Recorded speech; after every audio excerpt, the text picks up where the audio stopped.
years ago, from my research, I'm convinced it's much more serious than that. It's more than a loose-knit network. It is a conspiracy. In 1784, a copy of this document was sent to the Illuminist Weishaupt and delegated to foment the French Revolution. Mean the Illuminati was responsible for the French Revolution? Yes, absolutely.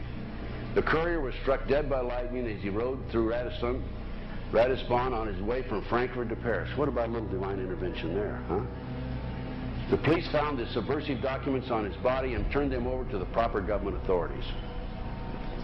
After careful study of the plot, the Bavarian government ordered the police to raid Weishaupt's newly organized lodges of the Grand Orient and the homes of some of the most influential associates, including the castle of Baron Bossen-Sonderdorf.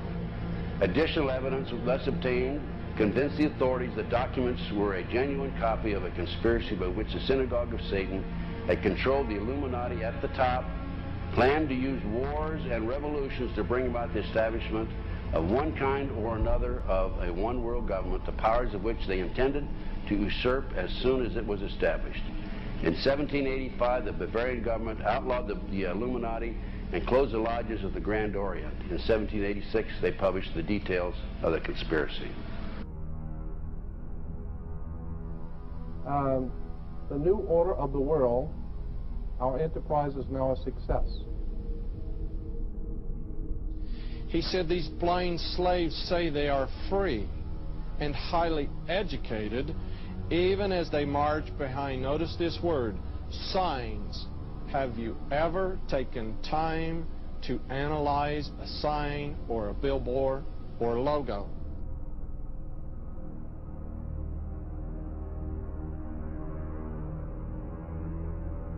We'll start up here. In 1784, an act of God placed the Bavarian government in possession of evidence which proved the existence of the continuing Luciferian conspiracy. This explains the previous 9 pages, goes into it in detail. We don't have time to do it completely. Conspiracy. Adam Weishaupt, a Jesuit-trained professor of canon law, defected from Christianity and embraced the Luciferian ideology while teaching at Ingolstadt University. In 1770, the money lenders who had recently organized the House of Rothschild retained him to revise and modernize the age-old protocols designed to give the Synagogue of Satan ultimate world domination so they can impose the Luciferian ideology upon what remains of the human race after the final social cataclysm by use of satanic despotism. Weishaupt completed his task on May the 1st, 1776. It's a communist holiday, isn't it? May 1, 1776. The plan required the destruction of all existing governments and religions. In 1776, Weishaupt organized the Illuminati to put the plot into execution. The word Illuminati is derived from Lucifer and means holders of the light.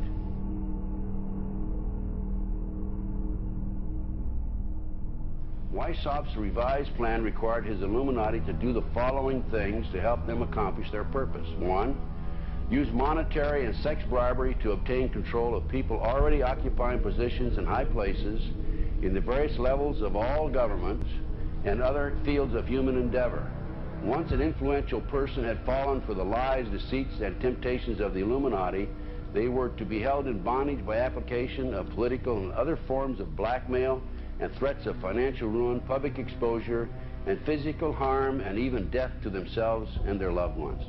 Number 12, told those present that they must use their wealth to have candidates chosen to public office who would be obedient to their demands and would be used as pawns in the game by the men behind the scenes.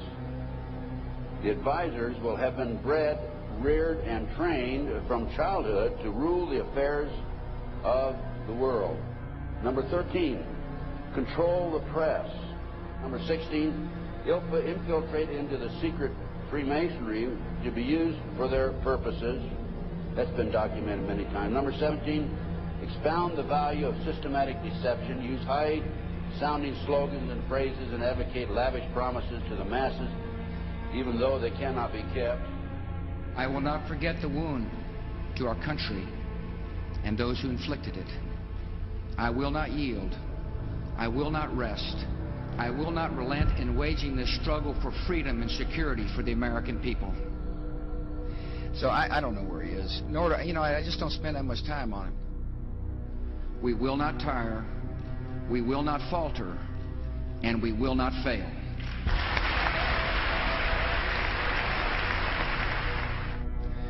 Terror is bigger than one person. And I remember he was telling me how you're gonna see soldiers looking in caves for people in Afghanistan and Pakistan and all these places, and there's gonna be this war on terror, of which there's no real enemy. Who knows if he's hiding in some cave or not? We hadn't heard from him in a long time. Operation Northwoods, the plan called for innocent people to be shot on American streets. This is the Pentagon.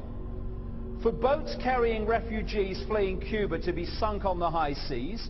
For a wave of violent terrorism to be launched in Washington, D.C., Miami, and elsewhere. People would be framed for bombings they did not commit.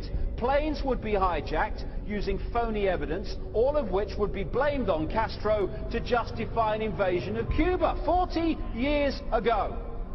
An aircraft at Elgin Air Force Base would be painted and numbered as an exact duplicate for a civil registered aircraft belonging to a CIA proprietary organization in the Miami area.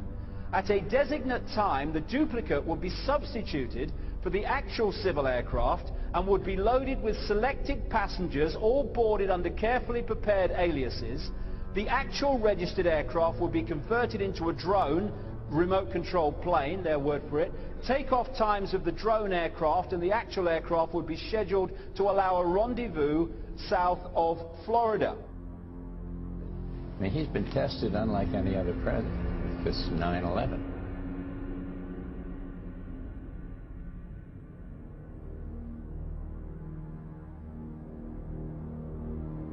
We have in this past year made great progress in ending the long era of conflict and Cold War. We have before us the opportunity to forge for ourselves and for future generations a new world order, a world where the rule of law, not the law of the jungle, governs the conduct of nations. When we are successful, and we will be.